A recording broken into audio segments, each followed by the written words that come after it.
सत साहेब जी। सभी प्रेमी जनों से मेरी हाथ जोड़कर प्रार्थना है कि कबीर साहेब परमात्मा जी की वाणी को अपने अनमोल जीवन में उतारें और उनके विचारों पर चलकर हम नेक इंसान बन सकते हैं। यह बात हमें साईं अरुण जी के प्रवचनों में झलकती है। तिमिर गया रवि देखते, कुमुति गई गुरु ज्ञान, सुमुति गई अति लोभते, भक्ति गई अभिमान। कहने का भाव यहाँ पर यह है कि जिस प्रकार से सूर्य का जब उदय हो जाता है तो अंधकार का नाश हो जाता है, अंधकार नष्ट हो जाता है, और उसी प्रकार से सद्गुरु साईं अरुण जी के प्रवचनों को सुनने से हमें ज्ञान प्राप्त हो जाने पर हमारी कुबुद्धि यानी दुर्मति का नाश हो जाता है। ज़्यादा लालच के प्रभाव में यदि हम आ जाते हैं तो हमारी अच्छी बुद्धि का भी स्वतः ही नाश हो जाता है, और जब हम में अभिमान आ जाता है, गर्व आ जाता है, किसी भी चीज़ का है, पैसे का है या अन्य चीज़ का भी गर्व है, जब हमें आ जाता है तो भी हमारी बुद्धि का नाश हो ही जाता है। भावना और हमारी भक्ति की जो भावना है वो उसका भी समूल नाश हो जाता है। इसलिए कहने का भाव यह है कि हमें लोभ, लालच और अभिमान अर्थात गर्व से सदा बचना चाहिए। सत साहिब जी गुरुवाणी चैनल प्रस्तुत करते हैं। तिमिर गया रवि देखते, कुमुति गई गुरु ज्ञान, सुमुति गई अति लोभते, भक्ति गई भक्ति गई अभिमान। साईं अरुण जी प्रवचन विश्लेषण करता गुरुवाणी। सत साहेब जी। हेलो। हाँ गुरु जी प्रणाम। प्रणाम प्रणाम प्रणाम। हाँ मैंने आपका यूट्यूब पे एक वीडियो देखा था ओम तत्सत से, तो मुझे थोड़ा सा कंफ्यूजन था कि वो क्या मंत्र है क्या? देखो, ओम तत्सत ये जो है ना, इसकी बहुत बड़ी हिस्ट्री। आप मेरे वीडियो नहीं देखते क्या? मैंने आपका देखा, मुझे उससे मैं बहुत इम्प्रेस हुई, उससे मुझे अच्छा भी लगा, पढ़ा तो मैंने, तो तभी मैंने आपको फोन किया। बाकी मैंने इतने सारे वीडियो देखे, मुझे भी पसंद आए थे। नहीं, ऑनलाइन वाले वीडियो आपको। अच्छा। चलो मैं एक पूछ रहा हूँ, आपको क्या उसमें इतना आकर्षण हो गया ओम तत्सत में? मुझे शुरू से ही भागवत गीता में इंटरेस्ट है, और उसमें जो लिखा हुआ है ना कि मतलब मैं सर्व सत्य का, मैं ये दूसरे जो लोग मंत्र करते हैं ना, मेरे को थोड़ा उसमें इंटरेस्ट है। मैं शुरू से ही ओम तत्सत का जाप करती हूँ, तो मुझे आपका वीडियो अच्छा लगा, उसमें बहुत अच्छा लिखा हुआ था ना, तो मैंने फिर आपका नंबर देख के आपको फोन किया। देखो, ऐसा है कि ओम तत्सत के बारे में बहुत सारे अलग अलग लोगों ने अलग अलग राय रखी है। हाँ। लेकिन एक्चुअली उसमें कैसा है, पहले एक समझ लो, ओम का मतलब क्या है। ओम का मतलब ये जो 35 लाख ब्रह्मांड जो है, जो हमें आंखों से दिखते हैं, उसको ओम कहा गया है। जी गुरु जी। बराबर। अब ये जो 35 लाख ब्रह्मांड को एक अंडा समझो, अंडे का आकार। ऐसा भी कल्पना करो, एक खाली अंडा लो, बराबर, और वो खाली अंडे में पूरे 35 लाख ब्रह्मांड घूम रहे हैं, या ऐसी कल्पना करो। उसका आकार कैसा है? अंडाकृति है, बराबर। अच्छा। हाँ। अभी फिर अंडे के बाहर क्या है? अंडे के बाहर वाला जो पोर्शन है ना, उसको हम परमात्मा कहते हैं, उसको शक्ति कहते हैं, बराबर। तो वो जो शक्ति क्या है, तो शक्ति माने ऐसा समझो कि पूरा जो हम महाआकाश बोलते हैं ना, परम आकाश या परम अनंत कहो या परम शून्य कहो ये है। और वो पूरा खाली, यानी ऐसा समझो कि पूरा अंधेरा ही अंधेरा है, और उसमें एक सार शब्द की धुन चल रही है जो हम यहाँ बैठे भी सुन सकते हैं, बराबर। तो वो धुन वहाँ चालू है। और फिर ये जो अंडाकृति में जो 35 लाख ब्रह्मांड कैसे बने हैं, अभी ऐसा समझो कि वो जो सार शब्द है, मैंने अभी कहा ना कि वो पूरा अंधेरा है, वो जो महाआकाश है या महाअनंत है या महाशून्य है, तो उसमें जो ब्लैक है और उसमें जो धुन चल रही है, उसमें से एक बूंद से ये पूरे 35 लाख ब्रह्मांड तैयार हुए हैं, यानी वो अंडा तैयार हुआ है, बराबर। ये तो बात समझ में आ गई। आ गई। तो मैंने अभी वो परमात्मा का वर्णन कर दिए। परमात्मा माने शक्ति, एनर्जी, एनर्जी, बराबर। वो एक उसके पूरा वो एनर्जी का सागर है, समझो। वो जो मैंने अभी कहा ना, परम आकाश, परम शून्य, परम अनंत, वो एक है ना, वो एक शक्ति है। उसको हम शिव भी कहते हैं, कोई लोग उसको शिव भी कहते हैं, लेकिन इतना समझाया ही नहीं किसी ने। लेकिन मतलब देखो ना, लेकिन ये शिव किसको कहते हैं? जब ये जो पूरा जो ब्रह्मांड तैयार हो गए ना 21 लाख, जहाँ से वो स्टार्ट हो गया, यानी जैसा विस्फोट हो गया, वो जो परमात्मा के एक बूंद से वो जो विस्फोट हो गया, ध्वनि का विस्फोट जो हम कहते हैं ना, आवाज, पहली ब्रह्मांड आवाज हो गया, फिर वो आवाज से ये पहले 35 लाख ब्रह्मांड तैयार हो गए। मैंने अभी कहा ना अंडाकृति में। मैं समझ में आ गया मुझे। तो एक बूंद से ये पूरे 35 लाख ब्रह्मांड है। फिर बाकी जगह कितना होगी? बहुत सारी होगी कि नहीं? और उसमें वो धुन चल रही है। यहाँ तक तो समझ में आएगी। अभी चलो, वो जो अंडा है, अभी उसके बीच में 35 लाख ब्रह्मांड है, बराबर। तो एक ब्रह्मांड में हमारी पृथ्वी है। अभी एक ब्रह्मांड माने मालूम है कितना बड़ा होता है? ब्रह्मांड के अंदर बहुत सारे गैलेक्सी होती है, फिर गैलेक्सी में सूर्य मालाएं होती है, फिर सूर्य मालाएं में हमारा पृथ्वी ग्रह होता है, फिर वो पृथ्वी माला ग्रह माला में हम होते हैं। आया समझ में? तो हम कहाँ है अभी? उस अंडे में है, यानी अंडे में जो 35 लाख ब्रह्मांड है, उसके अंदर जो पृथ्वी है, वो पृथ्वी में हम हैं, बराबर। अभी ये तो दो बात समझ आई। तो अभी ये एक समझना कि ये जो पूरा अंडाकृति मैंने जो बताया 35 लाख ब्रह्मांड, बराबर, वो तो साइंस भी बताता है कि ऐसा है, बराबर। और हमारे पूरा जो पुराण है, कथा पुराण जो लिखा है, उसमें भी नहीं बताया है कि पहला विस्फोट हो गया, जो बिंदु तैयार हो गया पहला विस्फोट का, तो उसको हम शिव कहते हैं। अच्छा। यानी वो शक्ति का ही स्फोट हुआ ना, तो वो जो स्फोट होगा ना, उसको हम शिव कहते हैं। शिव कहते हैं, बराबर। और वो जो है, तो वो शिव का मतलब क्या होता है? शिव का एक अर्थ होता है शक्ति का संतुलन करने वाला, उसको शिव कहते हैं। अभी संतुलन माने का देखो, ये 35 लाख ब्रह्मांड जो मैंने कहा नहीं कि अंडे के शेप में पूरा की पूरा 35 लाख ब्रह्मांड है, तो वो देखो उसमें संतुलन है। कई ग्रह का एक में को टकराव नहीं है क्या टकराव? कोई टकराव नहीं, यानी वो बराबर बैलेंस में चल रहे हैं, वो संतुलन में चल रहे हैं। तो वो संतुलन कौन कर रहा है? वो शिव कर रहा है, हमारे साथ कर रहा है, बराबर। शिव का मतलब शक्ति को संतुलित करने वाले को शिव कहा जाता है। इतना ही समझना, बाकी ज्यादा ये नहीं करना, बराबर।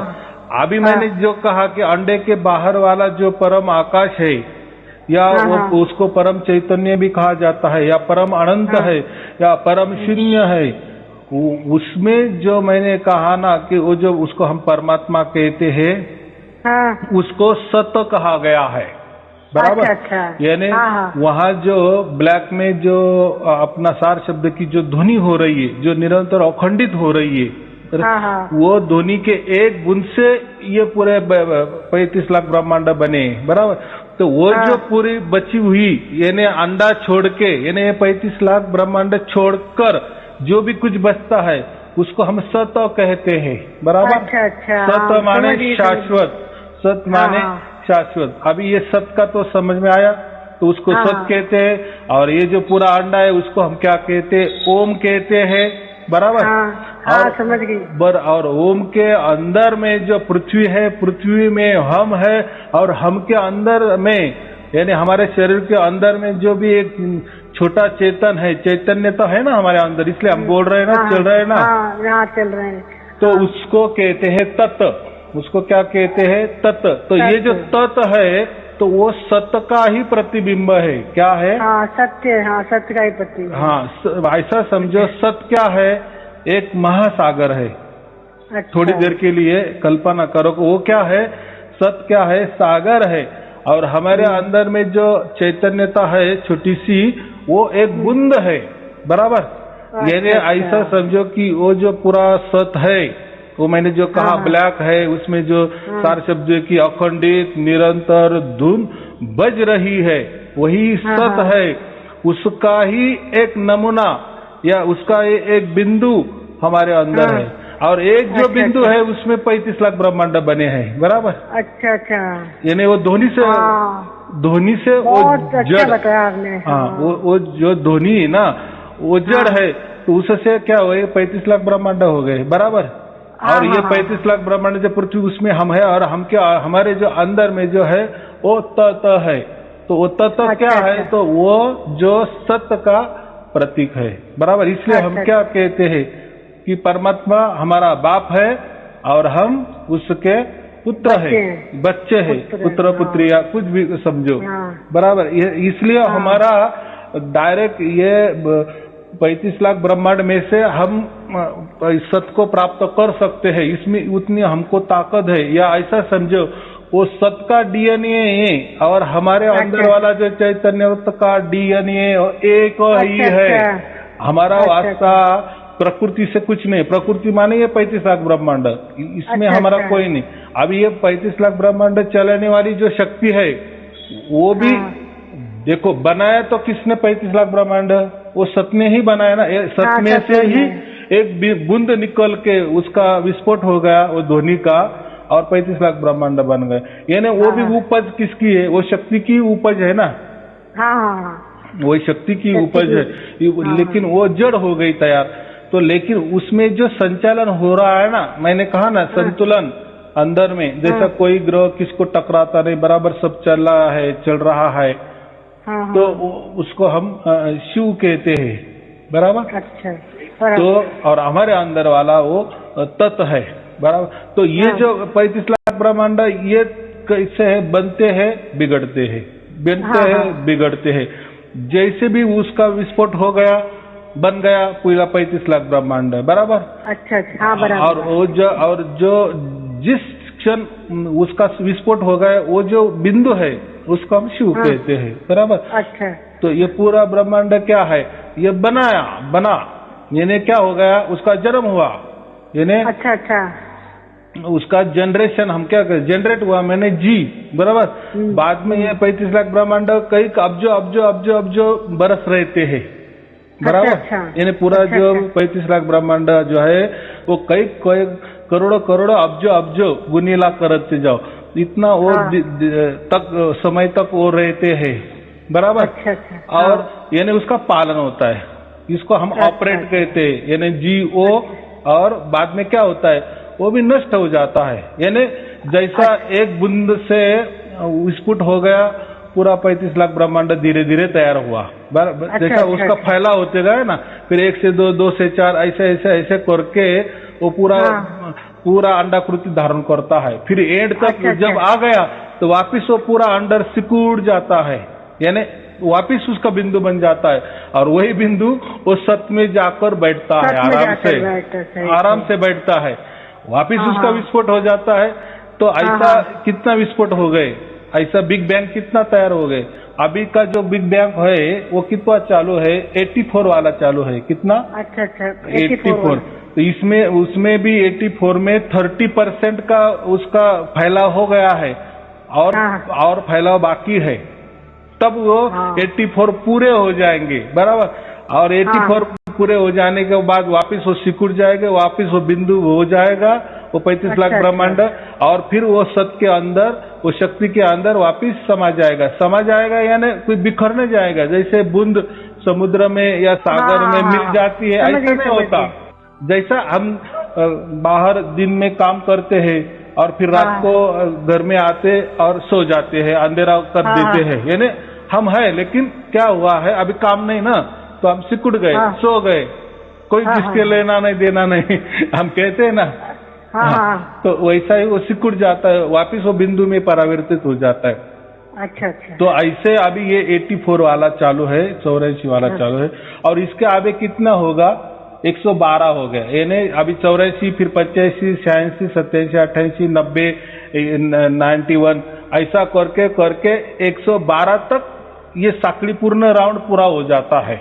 अच्छा अच्छा अच्छा। हाँ, और एक एक जो 35 लाख ब्रह्मांड जो मैंने कहा है ना, वो जिस बिंदु से शुरुआत होते है उसका आखिरी बिंदु तक सिकुड़ने तक अब जो कितना गुणिले करो इतना दिन एक एक का होता है।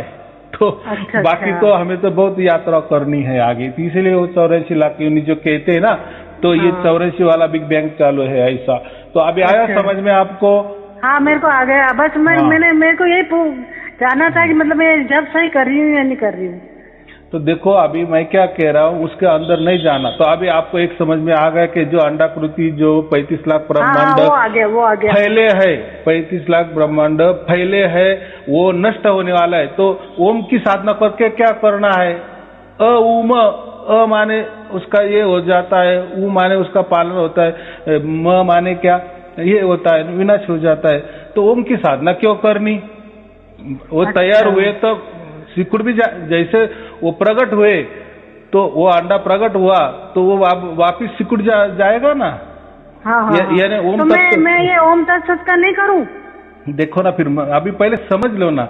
तो ओम तो अभी समझ आया कि ये 35 लाख ब्रह्मांड है, और ये जैसे तैयार भी होते कुछ दिन के लिए रहते, कुछ दिन के लिए माने ये दिन माने क्या समझो, अब जो बरस समझो, तो उतने दिन रहता है और बाद में डिस्ट्रॉय हो जाते, उसको हम गॉड कहते हैं, उसको हम ओम भी कहते हैं, बराबर। अकार उकार मकार, तो ये जो ओम हो गया तो उसकी साधना करके क्या करना है, वो तो पत्थर है, ये वो तैयार होता है, बाद में सिकुड़ जाता है, यानी ओम को बाजू हटा दो, हो गया।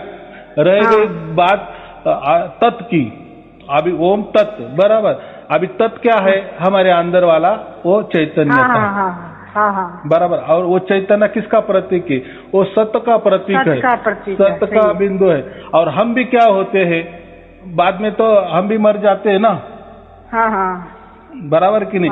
तो हमारे अंदर वाला तत्व का भी क्या करना है, तत्व का मतलब इतना ही होता है कि ये तत्व से हम वो सत्य को पहचाने, बस। यानी ये जो तत्व है हमारे अंदर उसको हम आत्मा कहते हैं, और वो जो सत्य है उसको हम परमात्मा कहते हैं, या वो शक्ति कहते हैं। हम शक्ति माने कोई ऐसे श्री वगैरह नहीं, जैसे हमारे में कहते हैं ना श्री माने शक्ति, तो वो नहीं है, वो कोई स्त्री या पुरुष का खेला नहीं है। अभी पुरुष किसको कहते हैं उसमें, अगर हम शिव शक्ति कहते हैं तो कोई क्या बोलते हैं, शिव माने पुरुष होगा और शक्ति माने कोई स्त्री होगी। तो अभी तो शक्ति का मतलब तो आप तो समझ ले, शक्ति माने ही परमात्मा, जो ब्लैक है और वो ब्लैक में वो धुन चल रही है उसको हम सत कहते हैं, वही शक्ति होती है। लेकिन जहाँ भी उसके अंदर के एक बिंदु से जो विस्फोट हो जाता है, आवाज हो जाता है, उससे जो भी बन जाता है उसको शिव कहते हैं हम, बराबर। या उसको कोई ओम भी कहते हैं। हाँ, तो अभी हमारे अंदर जो तत्व है, तो हमारा भी कभी इनका मृत्यु हो जाता है। ये जो हमारा अंदर जो तत्व है, वो जो आत्मा है, वो भी ये पूरे ब्रह्मांड में घूमता है ना, हम कहते हैं ना 84 लाख योनि में घूमता फिरता है। लेकिन असलियत में इसको कहाँ मिलाना है हमको, जीते जी वो सत्य में मिलाना है, वो शक्ति में मिला देना है, बराबर कि नहीं। वही हमारा उद्देश्य होता है। जो भी जिस क्षण हम वो शक्ति को प्राप्त कर लेते हैं, वो सत्य को प्राप्त कर लेते हैं, वो परमात्मा को प्राप्त कर लेते, बस फिर हमारा जीवन का उद्देश्य सफल हो जाता है। जब तक हमें सत्य की प्राप्ति नहीं होती, वो शक्ति की प्राप्ति नहीं होती, या हम समझ नहीं सकते कि हम कौन हैं। हम तो अंदर आए हैं, ये पंच महाभूत तत्व के अंदर, हम तो पिंजड़े में तो बंद है, लेकिन असल में हम कौन हैं, ये जो कहते हैं ना, तो हम वो सत्य का ही एक बूंद है। वो बूंद है, सही है। अभी आप बोलेंगे फिर हमारे अंदर वो बूंद क्यों डाली है? क्योंकि ये ही बूंद से वो सागर पहचाना जा सकता है ना। हाँ, सागर पहचाना, सही है। क्योंकि ये बहुत बूंद अच्छा समझा रहे हैं। हाँ, ये बूंद में ही या उसकी इतनी शक्ति होती है कि वो अपने सत को पहचानता है। तो ये बस हमारा इतना जीवन का लक्ष्य होना चाहिए कि ये तत् से, यानी ये आत्मा से, वो जो सत है, जो परमात्मा है, उसको प्राप्त करना है। और ऐसा भी कभी नहीं होगा ये जो तत् है हमारे अंदर, जो आत्मा है उसको हम कहते हैं, वो कभी वो शक्ति में विलीन हो जाता है, ऐसा नहीं होता। जैसा मैंने कहा ना कि वो जो 35 लाख ब्रह्मांड जो जड़ है वो भी सिकुड़ जाते हैं, यानी एक बूंद से तैयार हो गए, एक बिंदी से तैयार हो गए, पूरे फैलाव हो जाते हैं, बराबर, और वापिस वो सिकुड़ जाते हैं, वापिस वो बिंदु में आ जाते हैं, और वो बिंदु कहाँ जाता है? समझ में आ गया गुरु जी, सत के अंदर वो समा जाता है। वैसा ही भी हम जब हमको क्या बोलते हैं अनंत काल के लिए मोक्ष मिलता है, उसका मतलब क्या होता है? हम वो परमात्मा में, वो शक्ति में समा जाते हैं, विलीन नहीं हो जाते, आराम से उसकी गोद में बैठते हैं। इसलिए मैं क्या कहता हूँ, जब हमें चार शब्द की प्राप्ति होती है, जिस क्षण होती है, जिस पल होती है, उसी क्षण, क्योंकि देखो वो सत का जो सिग्नल निकलता है तो हमारे यहाँ तक आ जाता है, बराबर। वो सिग्नल बराबर हमको ये जो तत् आत्मा है उसको, उसके बराबर वो जो हमारा तत् आत्मा है वो पहचान लेता है, या ऐसा समझो कि वो परमात्मा उसका बच्चे को पहचान लेता है। हम तो परमात्मा के यहाँ तो नहीं जा सकते, हम तो ये जड़ के अंदर बंद है ना, ये पंच तत्व के इसमें हम तो बंद है, हम तो परमात्मा के यहाँ नहीं जा सकते, वो शक्ति तक नहीं। तो वो शक्ति ही हमारे पास आती है सिग्नल के रूप से। जैसे आपने मुझे मोबाइल लगाया, आप अभी देखो हजारों कोसों दूर है, बराबर, लेकिन हमारा जुड़ा हो गया, तो ये सिग्नल जुड़ गया ना, हम अभी एक हो गए ना। एक हो गए माने क्या हो गया? बस आपका हमारा जुड़ाव हो गया, बराबर। तो ऐसा ही वो जो शक्ति है, वो जो परमात्मा है, वही हमारे पास बराबर आती है, ये तत्व के पास, यानी आत्मा के पास, और हमारा वो जुड़ा हो जाता है। उसको ही क्या कहते हैं हम?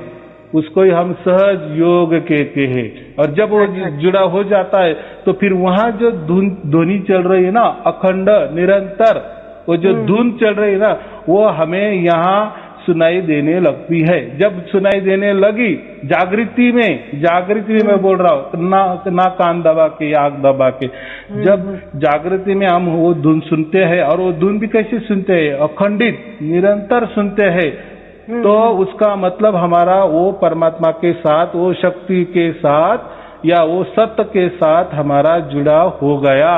ये सत और वो ये हमारे अंदर वाला तत्, बस सत बराबर बीच में आ गया। या जिसमें हम अभी पालन हो रहा है हमारा, वो जो ओम में हो रहा है हमारा पालन, बराबर। लेकिन ओम तो जड़ है, वो भी सिकुड़ जाता है और शक्ति में समा जाता है। फिर हमारा भी ये हो जाता है, हम भी अनंत काल के लिए, जब हमें मोक्ष मिलता है, फिर हमारा भी, हम अनंत काल के लिए शक्ति में आराम से गोद में बैठते हैं, आनंद से बैठते हैं, बराबर हो गया।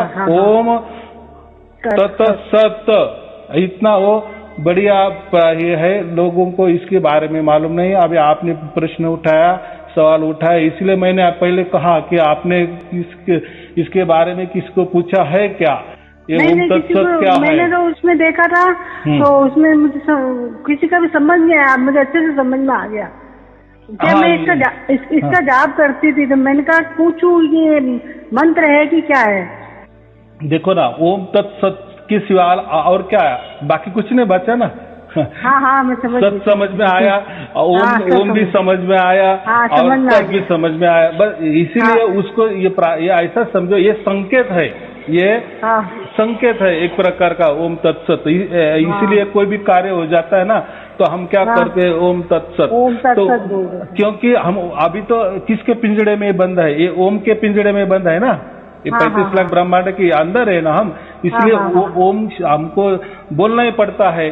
जो भी कार्य होता है ओम और ओम तत् में हमारे अंदर वाला परमात्मा का प्रतिबिंब, उसका आत्मा कहते हो गए तत्। और सत तो है ही, यानी वो ऐसा पायरी बताया है। पहले हमको समझ में आना चाहिए कि हम ओम के अंदर है, ये जड़ प्रकृति ये सब ओम है, जो आंखों से दिखने वाली वो ओम है, उसको पहले जानो, बराबर।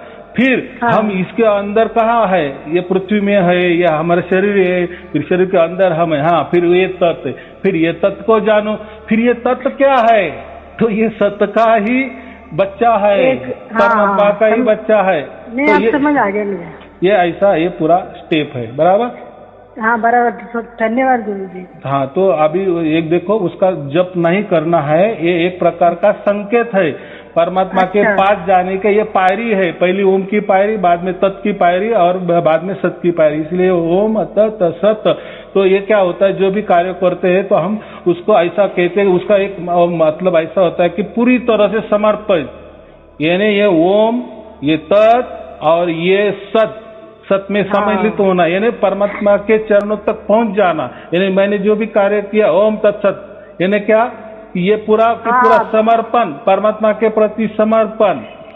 अच्छा, आप जप नहीं करूंगी, इसका जप नहीं करूंगी। ये संकेत है, इसलिए आप क्या करो, मेरे जितने भी वीडियो है बराबर, मैं आपको लिंक भेज देता हूँ, वो पूरे वीडियो देख लो, फिर उसमें आप ओम तत्सत का पूरा अभ्यास आपका हो जाएगा और समझ में आ जाएगा। यही हमारा ध्येय है, ये ओम तत्सत का प्राप्ति।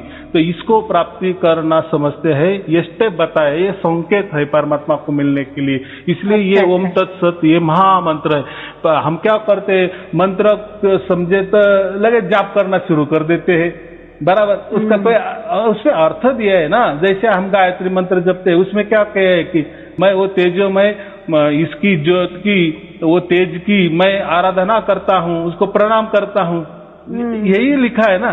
तो हम वही करते हैं, वही रटते हैं, ओम नमः शिवाय, शिवा को मेरा नमस्कार, यही रटते हैं। तो ये ऐसा नहीं है, वो बताया है ओम नमः शिवाय क्या है। मेरे को आज से मिलना है, आप कहाँ रहते हैं, एड्रेस नहीं देखो, मैं किसी को मिलता नहीं, कुछ नहीं, मेरा जो भी कुछ है प्रवचन के मार्फत जो भी मेरे वीडियो बनते हैं, पहले पूरा उसका अभ्यास करें। देख लूंगी मैं आपको। हाँ, जब आप, मैंने उसके अंदर लिखा, जब आप पूरे वीडियो देखेंगे तभी मुझे मिलना, क्योंकि देखो आपकी उतनी ऊंचाई नहीं होती या उतनी समझ नहीं होती, तो आप में मुझसे मिलेगी वापिस। हम क्या है, जड़ में आए ना, शरीर के इसमें आ गए। ओम तत्सत 5 साल से ढूंढ रही हूँ, मुझे मिल नहीं रहा, इसका मतलब ही नहीं मिल रहा है। मैंने जब भी किया 5 साल से। हाँ चलो ठीक है, देखो अभी उसका तो ये मिल गया ना, प्रसाद तो मिल गया ना। अभी असलियत में प्राप्त करना। नहीं, ऐसा नहीं, वो तो फिर ऐसा हो गया, आप नौकरी को लग गई और आप बोलेंगे मैंने बेकार से वो स्कूल किए, कॉलेज किए, अरे यही करना था, काम करना था और पैसे मिलाना था, तो क्यों मैंने स्कूल और कॉलेज किया। ऐसा मत करो, जो भी हो रहा है बराबर हो रहा है। चलो बहुत अच्छी बात है, आपको लास्ट में तो भी समझ में आ गया ना। तो बस हमें आगे परमात्मा को प्राप्त करना है, ये हमारे तत्व से सत को प्राप्त करना है, ये हमारा प्रवास अभी आप शुरू करो। मैं आपको वीडियो भेज देता हूँ, पूरे की पूरे देख लो, पूरा ज्ञान आ जाएगा। चलो ठीक है, शुभ आशीर्वाद, सत साहिब जी, सत साहिब जी, सत साहिब जी। हाँ चलो।